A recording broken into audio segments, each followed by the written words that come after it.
अस्सलाम वालेकुम क्लास। आज जो हम टॉपिक स्टार्ट करने जा रहे हैं उसका नाम है काइनेटिक्स ऑफ न्यूक्लियर रिएक्शन। तो इसमें हम बात करेंगे कि रेट ऑफ रिएक्शन जो हो रहा है वो किस स्पीड के साथ हो रहा है। जिस तरह हम जो आम केमिकल रिएक्शन की बात करते हैं तो उसमें हम देखते हैं कि फॉरवर्ड रिएक्शन हो रहा है, रिवर्स हो रहा है, किस स्पीड के साथ हो रहा है, इक्विलिब्रियम के ऊपर है या स्टार्ट के अंदर है। तो इस तरह हम न्यूक्लियर रिएक्शन के अंदर भी देखते हैं कि जो न्यूक्लियर रिएक्शन हो रहा है उसकी काइनेटिक्स क्या है। काइनेटिक्स का मतलब क्या है, उसकी स्पीड क्या है, उसकी एक्टिविटी क्या है। तो ये हमारे पास कोई रेडियो एक्टिव मटीरियल है और इसमें ये मौजूद न्यूक्लियाई हैं उसकी।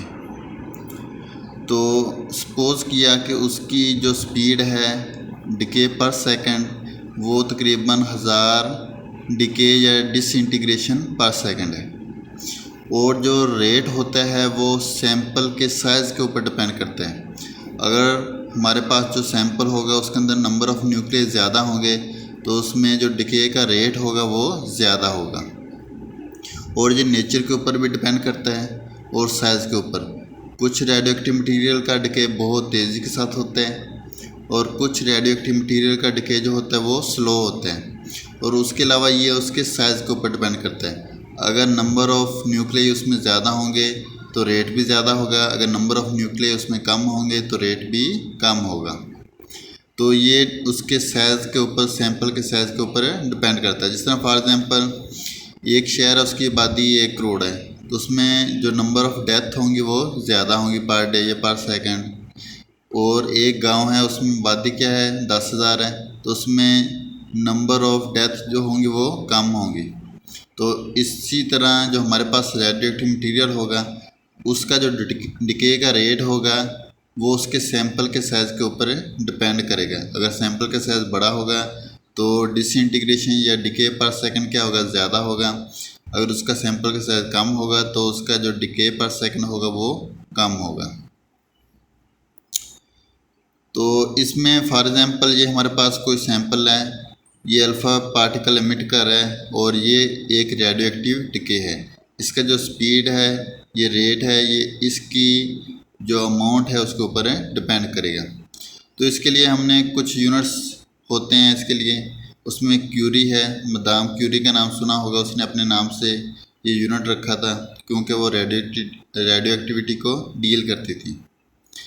तो 3.7 मल्टीप्लाई बाई 10 की 10 डिके पर सेकंड एक क्यूरी के इक्वल होते हैं। इसी तरह रदरफोर्ड उसने इसके लिए ये यूनिट बनाया था कि 10 की 6 डिके पर सेकंड एक रदरफोर्ड के इक्वल होते हैं। उसके बाद बैक्यूरल उसने 1 डिके पर सेकंड एक बैक्यूरल के इक्वल होते हैं। तो ये हमारे पास थे different units of decay of radio activity.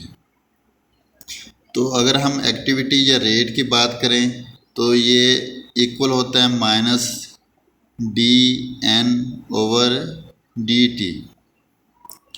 इसका मतलब क्या होता है कि नंबर ऑफ न्यूक्लियस, और इसका मतलब क्या होता है कि टाइम। कि फॉर एग्जांपल हमारे पास न्यूक्लियस की तादाद 500 थी और जो टाइम हमने लिया है वो 10 सेकंड लिया है, तो उसका जो रेट होगा वो 50 डिके पर सेकंड होगा। तो अब इसमें अंदाज़ा लगा सकते हैं कि जो एक्टिविटी या रेट का रेट होता है वो किसके ऊपर डिपेंड करता है, वो उस सैंपल के साइज़ के ऊपर। उसका साइज़ जितना ज़्यादा बड़ा होगा उसमें नंबर ऑफ़ न्यूक्लियस भी क्या होंगे, ज़्यादा होंगे, तो उसका रेट भी, एक्टिविटी भी क्या हो जाएगी, ज़्यादा हो जाएगी। तो इसको हम लिख सकते हैं कि जो एक्टिविटी होती है वो नंबर ऑफ़ न्यूक्लियस की क्या होती है, डायरेक्टली प्रोपोर्शनल। अगर हम ये प्रोपोर्शनैलिटी साइन ख़त्म करना चाहते हैं तो इसकी जगह क्या आ जाएगा, कांस्टेंट आ जाएगा। इसको हम बोलते हैं डिसइंटीग्रेशन कांस्टेंट। अगर हम इसकी इंटीग्रेशन करें तो lambda equal to 1/t log e, ये नेचुरल लॉग होता है n/nt। उसके बाद अगर हम इसका लॉग, सिंपल लॉग लें तो लैम्डा किसके इक्वल हो जाएगा, 2.303/t log 10 n/nt। इसको हल करने के बाद जो लैम्डा की वैल्यू हमारे पास आएगी वो तकरीबन 2.718 आ जाएगी। तो जो एक्टिविटी होती है, जो रेट होता है, वो हाफ लाइफ के ऊपर डिपेंड करते हैं। हाफ लाइफ क्या होती है कि वो टाइम जो किसी भी रेडियो एक्टिव मटीरियल को हाफ होने के लिए दरकार हो, उसको हम बोलते हैं हाफ लाइफ। फॉर एग्ज़ाम्पल हमारे पास कोई सैंपल है, उसमें जो नंबर ऑफ़ न्यूक्लियाई हैं वो 8000 हैं और उसकी जो हाफ लाइफ है वो तकरीबन 15 मिनट्स है। तो 15 मिनट्स के बाद वो कितने रह जाएंगे? 4000। फिर 15 मिनट्स के बाद क्या रह जाएंगे? 2000। इसी तरह फिर 15 मिनट्स के बाद वो 1000, फिर 15 मिनट्स के बाद 500।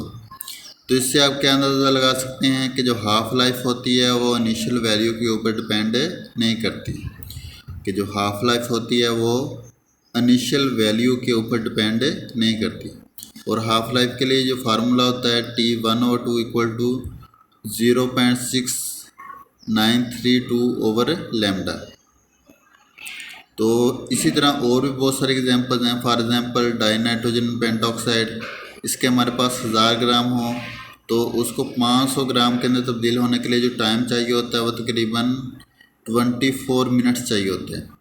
अब 500 ग्राम से 250 ग्राम के अंदर उसको तब्दील करना हो तो उसके लिए जो हमें टाइम चाहिए होगा वो 24 मिनट्स चाहिए होगा। इसी तरह 250 ग्राम से उसको 125 ग्राम के अंदर तब्दील करना हो तो उसके लिए टाइम कितना चाहिए होगा? 24 मिनट्स। तो इसका मतलब क्या है कि जो हाफ लाइफ होती है वो इनिशियल कंसंट्रेशन के ऊपर डिपेंड नहीं करती। इसी तरह अगर हमारे पास यूरेनियम है, उसका 1000 ग्राम हो तो उसको 500 ग्राम के अंदर तब्दील करने के लिए हमें तकरीबन 710 मिलियन ईयर्स इतना अरसा चाहिए। तो इसका हाफ लाइफ क्या है? बहुत ज़्यादा है। इसका मतलब इसका डिके जो रेट होगा वो बहुत ज़्यादा क्या होगा? स्लो होगा, कम होगा। इसका रेट या डिके क्या है? ज़्यादा है। तो डिके नेचर के ऊपर भी डिपेंड करता है कि कौन सा मटीरियल ले रहे हैं, और उसके अलावा सैंपल का साइज़ भी। अगर सैंपल का साइज़ ज़्यादा है तो डिके का रेट है ज़्यादा होगा, अगर सैंपल का साइज़ कम है तो रेट ऑफ डिके क्या होगा? कम होगा। तो इस तरह आप रेट ऑफ डिके को आप या एक्टिविटी ऑफ डिके या काइनेटिक्स ऑफ न्यूक्लियर रिएक्शन को मालूम कर सकते हैं। Thank you very much.